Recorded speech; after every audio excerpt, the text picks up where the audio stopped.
Ponekad poželim da ostavim studije i upišem neki zanat, pa da budem limar, pekar, moler, da ukrotim struju i naučim da popravljam bojler.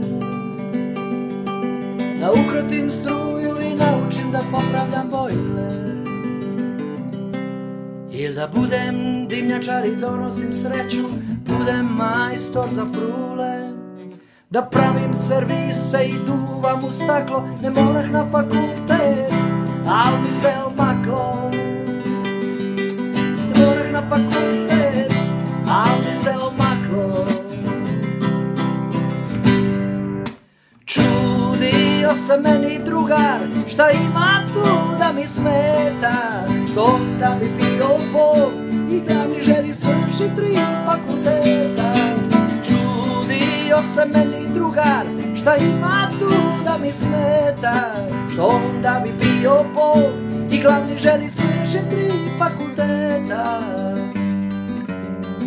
A zar ne bi bilo ljepše sad misliti na vinograd, u ljubavi biti s njim, kao s dragom dičiti se njime, čuvati ga zime.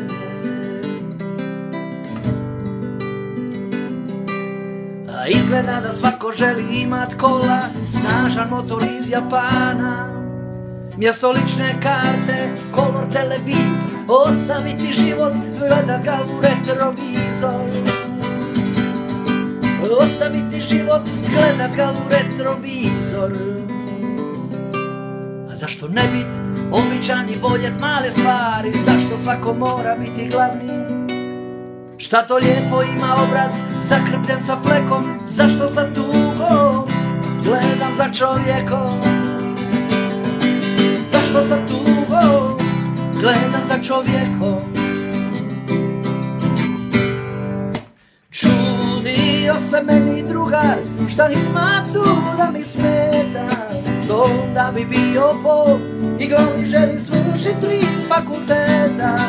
Čudio se meni drugar, šta ima tu da mi smeta, što onda bi bio Bog i glavni želi svršit 3 fakulteta. A zar ne bi bilo ljepše sad misliti na vinograd, u ljubavi biti s njim, kao s dragom dičiti se njime, čuvati ga zime.